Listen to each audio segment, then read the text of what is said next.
Shall we head over to Akwa Ibom State now, where the government has opened an investigation into the 2 deaths of a mother and her newborn child after a C-section at the General Hospital in Ikotekpene. It comes after an incredibly emotional video shows the woman's sister, Ndifreke Amos, telling the story of what happened. Well, according to Amos, she brought her sister to the hospital for an emergency C-section, but was told that no doctor was available for over 3 hours. As a result, neither the baby nor the mother received any medical attention within that time frame. Let's take a look at the video before we come back for a discussion. Doctor was not on duty. Doctor was not on duty. This is an act of negligence. Doctor was not on duty. My sister was bleeding. She was due for CS. There was no doctor to operate her. She is dead. Governor, why now? We open the theater. I didn't hear the airways additional 3 hours. The operator after the CS now the baby died. 2 minutes later, when the baby died, the doctor, at that 9 minutes, they now look for another pile of blood. They did not see in the whole of this hospital. The doctors neglected my sister and she died. Doctors of General Hospital, no doctor was on sick. No operate as at when due, she wasted additional 3 hours. Every evidences are on my phone because I was recording every scene. Pastor man, no come and help us. Even woman Jesus, my sister is dead. I am not my sister. I feel like running mad. Oh, I horrified Adefemi. My heart broke when I saw this video, and I'll take some reactions. This is from Africa Must Be Better. Wrote on X, our hospitals are not being cared for anymore. No proper supervision, no adequate funding. While ordinary citizens die in pain, our leaders travel abroad for common medical tests. How many mothers and children must we bury before they realize that neglecting our health system is mass murder in slow motion? Well, Mercy wrote, my heart breaks for the mother and her newborn. No one should lose their life waiting for care that should be guaranteed.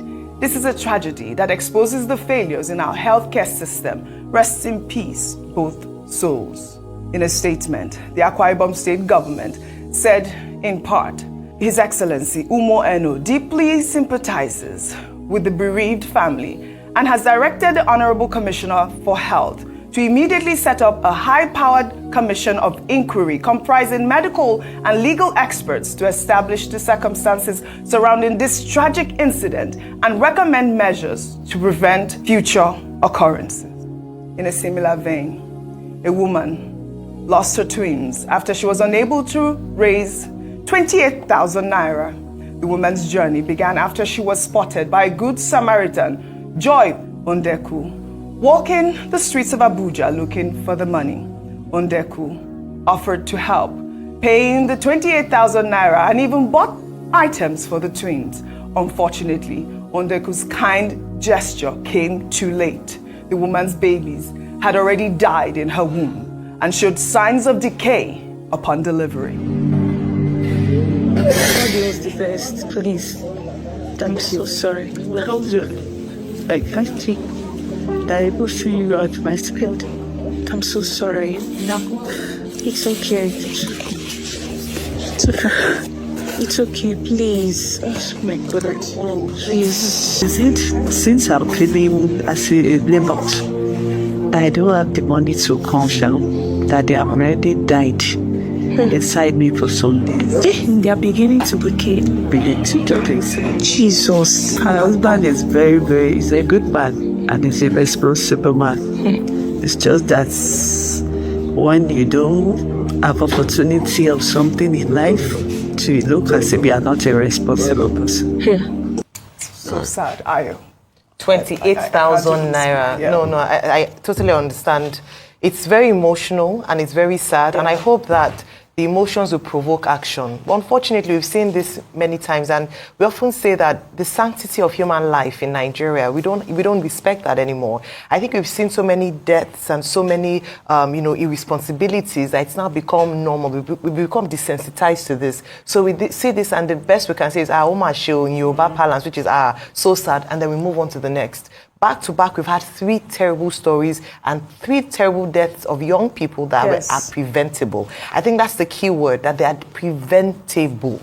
And like an ex-user said, until we begin to treat these cases as murder, as they ought to be, we won't see any changes. For instance, in the healthcare service, the doctors who were derelict in their functions, who were not available, or whoever the manager was, ought to face court actions for negligence of duty that led to death in the cases that we identified, especially in the case in Akwa Ibom, where they said that there was no doctor on call. They called many times. That was a preventable death, and sometimes for family members who lose loved ones in these circumstances, it is more painful. It is more sad. Now, looking at the Nigerian picture as a whole, it is sad that the UN says Nigeria accounts for over a quarter of the world's maternal mortality deaths in a year. In fact, Nigeria has the highest number of maternal mortality deaths around the world. 1 in 100 cases of maternal mortality happens in Nigeria. We are killing our future. We are killing our women. We are killing the very fabric of who we are as a people in terms of our family. There are lots of things that can be done, and we've said it. Last week we talked about let's call a state of emergency on the economy, on education, even on health. Let us call a state of emergency on the nation as a whole, because even in politics we see that a state of emergency has to be called. Food security, we need to call a state of emergency.